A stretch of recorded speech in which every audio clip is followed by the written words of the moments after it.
Bonjour à tous, alors je profite qu'il est encore tôt et calme à la maison pour faire une petite vidéo en rapport à la barre widget que vous a présenté Oswald dans la vidéo que vous avez vue ou que vous allez voir chez TPF.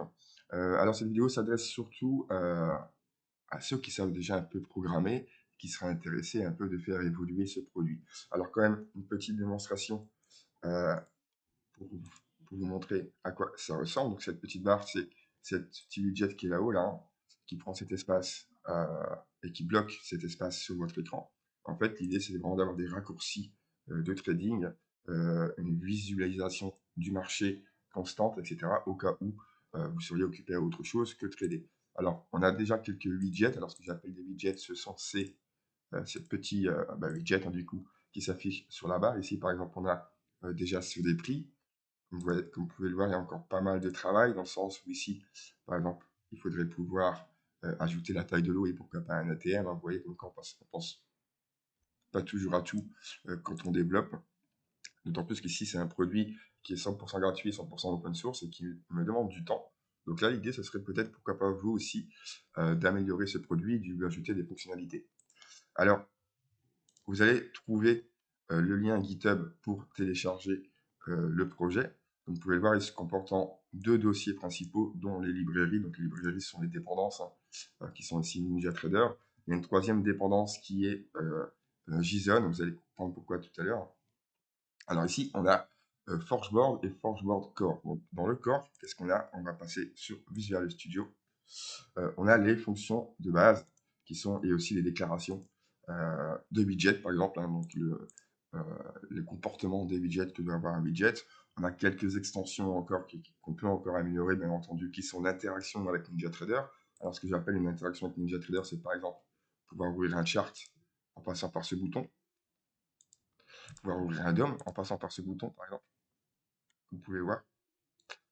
Et on peut ajouter toutes sortes d'autres interactions de raccourcis à Ninja autant qu'on veut. Donc ça se passe ici dans le fichier NinjaTrader Interaction.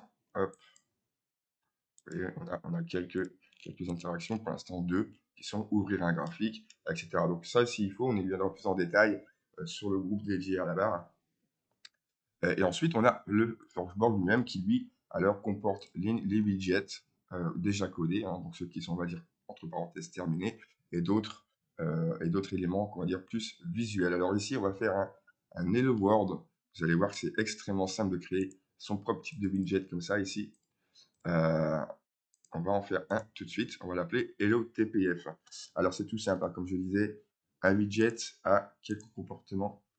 Hop, on va aller, si je les trouve modèle, on va y arriver. Hein.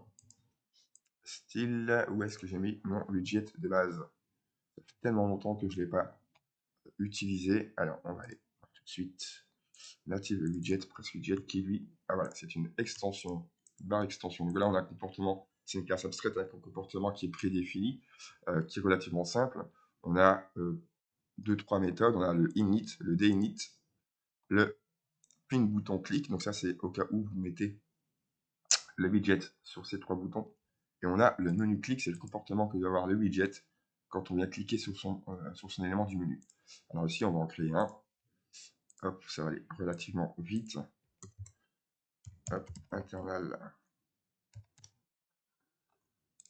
Non, classe, s'il te plaît.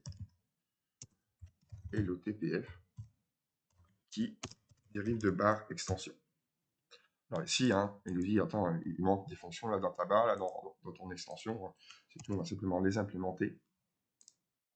Donc voilà, on a ici les implémentations de base qui sont donc l'init, le d'init, hop, et hop.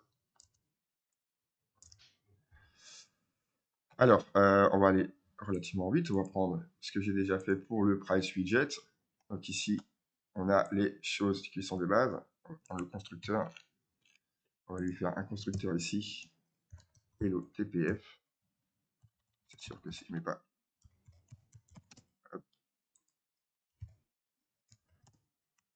voilà,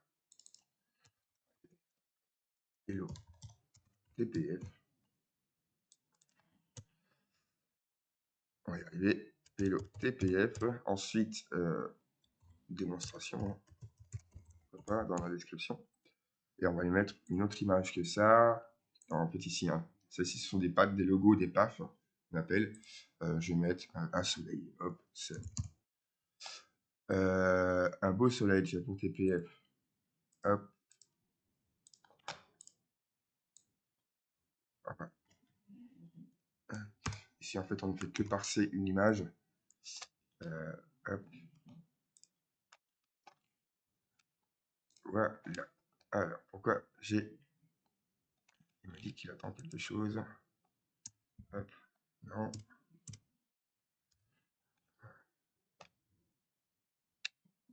Ah oui, non, c'est ça, pardon. Voilà. Ça ira mieux. Voilà.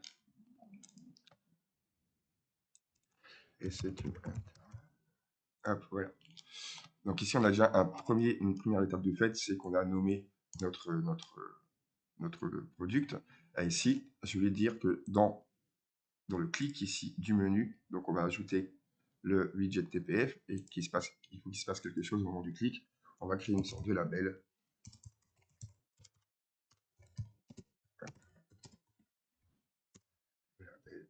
Avec le content est égal hello TPF. Hop. On va lui mettre une couleur bien. Content. Couleur bien vive. Est égal brush. Ici, on a red. Voilà.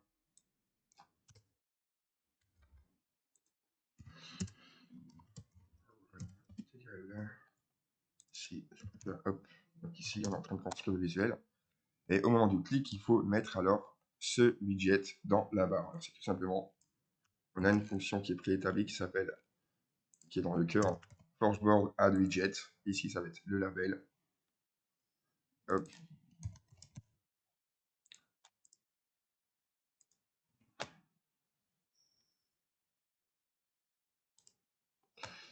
Et hop, ici, ça sera plutôt un framework élément.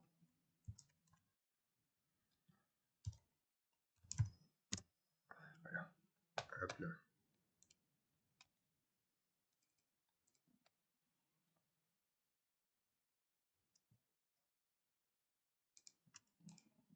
Hop.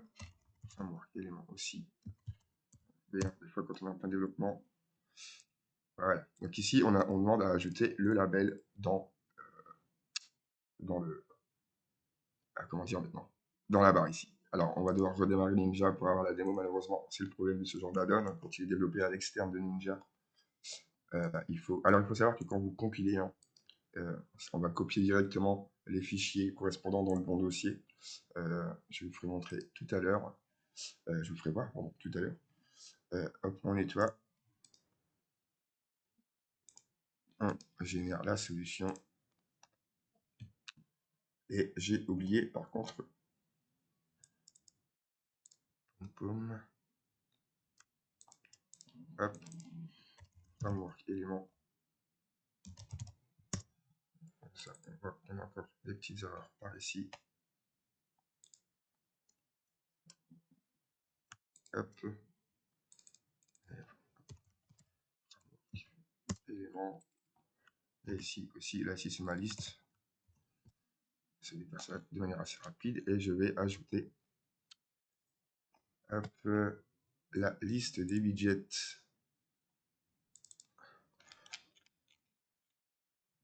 Tac, tac. Je dois avoir une liste.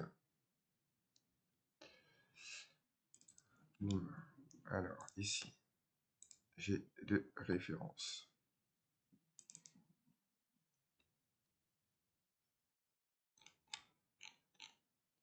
Je vais mettre OK. Available extension. Add. New. Alors, Forgeboard. Native widget. Hello TPF. Voilà. Alors, je vous dis, hein, c'est vraiment pour montrer que les capacités, hein, normalement, on fera sûrement des lives ou des tutoriaux un peu plus poussés que ça. C'est vraiment pour vous montrer qu'on peut ajouter plus ou moins ce qu'on veut à la barre. Hop, on nettoie, on régénère et on démarre Ninja. Alors, d'accord. Ah, ok, il était ouvert. Alors, ce qu'il a pris, je le redémarrer quand même parce que j'ai pas reçu la notification comme quoi il y a une mise à jour. Alors, nettoyer, régénérer, hop. Ninja Trader. Oui, alors je reprends où j'en étais, hein. C'est parce que Ninja Trader étant en données simulées, il avait gardé en mémoire le chargement des librairies. Alors du coup, on en était où? On disait, on avait fait notre widget qui se mettait alors du coup sur la barre, le Hello TPF, et on va regarder un peu à quoi ça ressemble. Alors ici, je vais mettre une petite marge. Hop. Petite marge, histoire que ce soit, même si c'est une démo qui soit plus ou moins jolie. Et là ici, je vais dire qu'en plus, il faut quand même pouvoir l'enlever, hein. Label, mouse down, on va prendre hop, ou double-clic par exemple. Hop. On enlève alors notre remove widget from bar, le label. Alors là ici pareil, je vais devoir changer et mettre un framework élément. Framework. Pour être sûr que vous puissiez mettre tout type d'objet visuel, pas forcément des user control. Hop, hop.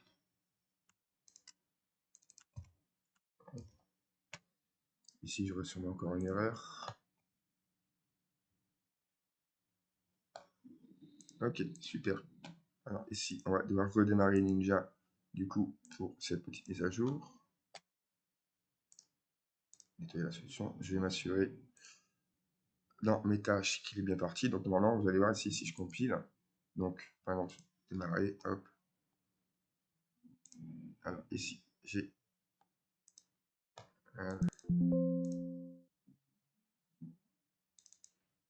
hop. Ici, ce sont bien ça. Et ici, il me demande. Hop, effectivement, voilà.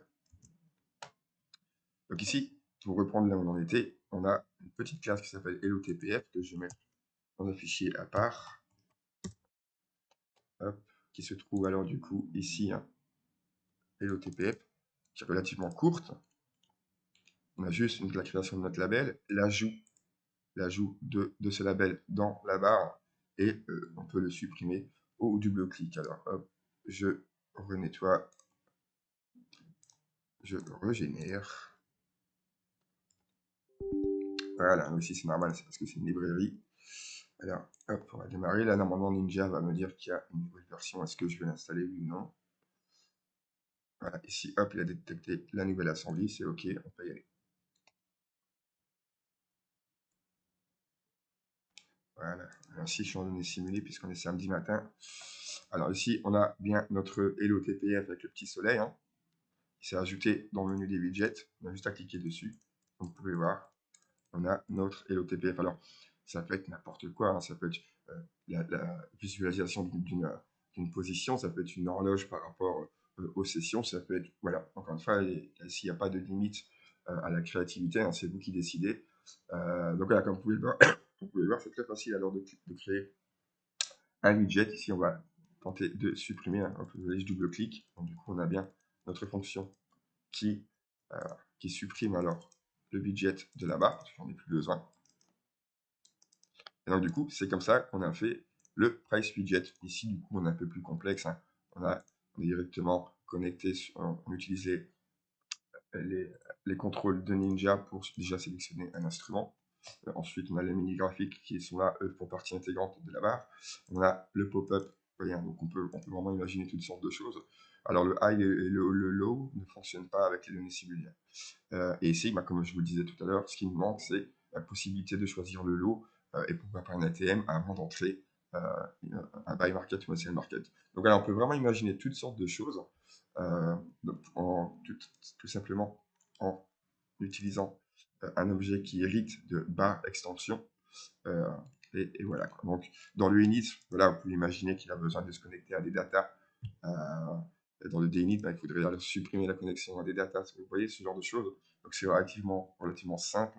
Mais comme je vous disais, il y a encore pas mal de travail sur ce projet. Alors, pourquoi? Parce que, encore une fois, par manque de temps, puisque c'est un projet gratuit et 100% open source, c'est pas dans mes priorités en termes de travail. Donc voilà, c'est offert à la communauté. N'hésitez pas à jouer avec, à le télécharger, à implémenter certaines fonctionnalités. Dans tous les cas, sur le Discord, il y a une chaîne qui lui est dédiée, et ça sera alors à ce moment-là l'occasion de discuter de ce produit tous ensemble, entre geeks dans un premier temps, et pourquoi pas créer quelque chose de génial autour de ça. Voilà, je vous souhaite une bonne journée et un très bon week-end.